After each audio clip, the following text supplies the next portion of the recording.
Areas, lots of creative work going on here. And how old are these children? This is reception children, 4 and 5 year olds. Every single child plays a music instrument.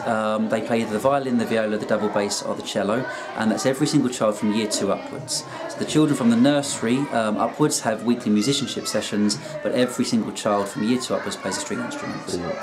Trying to create a really rich stimulation environment. So fixed water play here, and then it takes us around to the village green. So the village green, and we've had here, this has been a tea shop, it's been a dentist, a train station, everything to really bring the learning to life. And the children are very much Galleon's pupils from the moment they're So the Narnia style wardrobe, into the winter wonderland. That's cool. You feel free to go through. Oh really? Oh, I see. And so this is kind of the reading jungle in here. Reading jungle. This is nursery's outdoor area. So out here, we've again tried to create as a stimulating environment as possible. Fixed sand play, fixed water play, storytelling garden, and through our Beckton woodland is Hansel and Gretel's house. I had a great conversation with Ofsted where they said, you realise you've got a health and safety risk. And I said, well, what's that? And they said, well, you can't get in there. And I said, I know you can get in there. I said, because my 3-year-old was here last weekend and I had to go in there to get her out of there. So here's the growing area. And with the growing area, with us, it's very much, we want growing to be a real tool that drives the curriculum.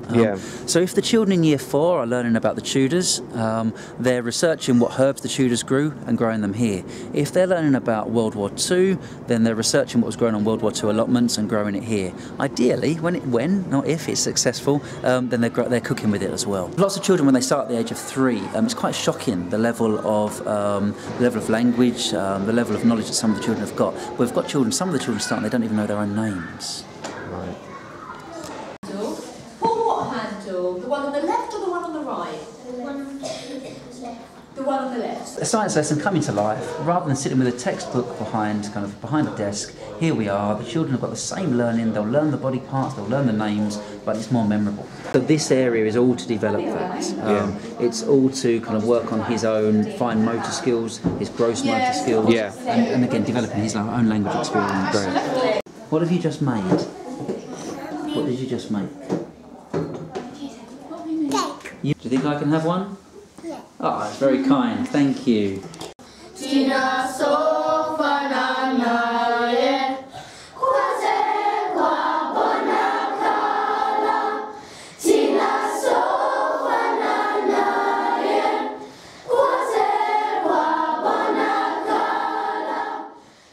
And looked at our local area.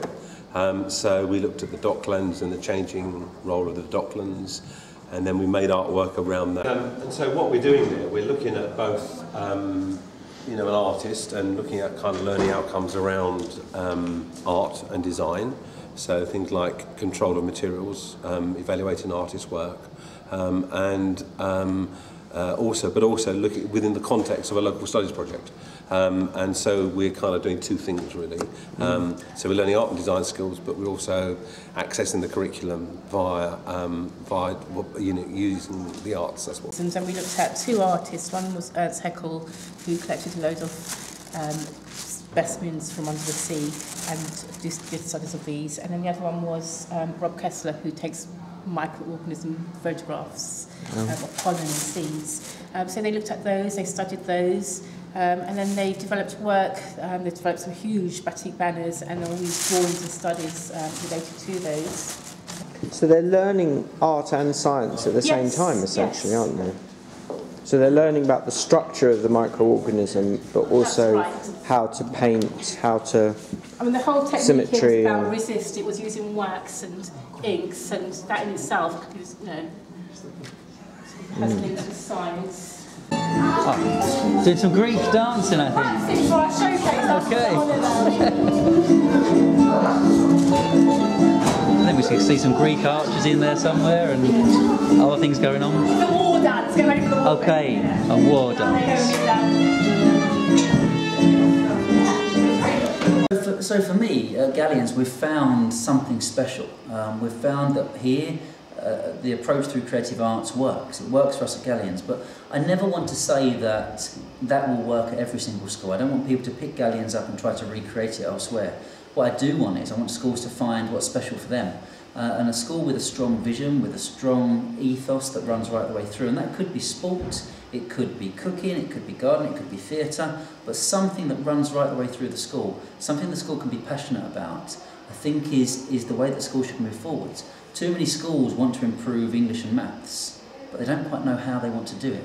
A school with a strong ethos that knows they want to do something will inevitably drag English and maths up on the back of that journey. Last couple of weeks. Oh yeah, planting onions. Yeah.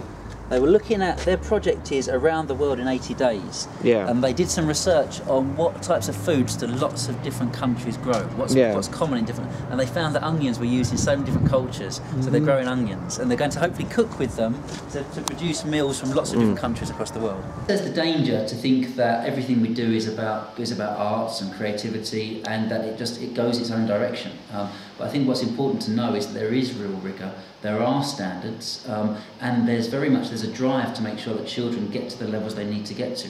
Not just by the end of year 6, but every single year. We expect at least 80% of children to be on track with and above national average at the end of every single year. We have regular mentoring meetings with children where a class teacher gets to sit down with a child and talk through where the child is standards-wise, where they are in comparison to where they should be nationally, and where a child's falling behind. The teacher makes very clear how the child needs to get to the next level and works with the child to teach them that thing. That's then revisited just 2 or 3 weeks later, where a child gets to come and bring evidence of how they've made that improvement. A lot of people ask, how do we get the boys involved in dancing? And we just do. It's what happens from when they start at the age of 3 upwards. So any child that joins us mid-phase quickly sees that this is the norm. So all children sing, all children dance, all children take part in absolutely everything that we do. Open Futures is a skills-based curriculum, skills and inquiry-based, with 4 strands: ask it, cook it, grow it and film it, where children have the opportunity to learn growing skills, cooking skills, inquiry skills, questioning skills through Ask It, and filming skills, being able to record all that they're doing and to show other people that through film. Using all of those skills to develop their own thinking skills, to develop their own inquiry, and making the learning very much child-centred.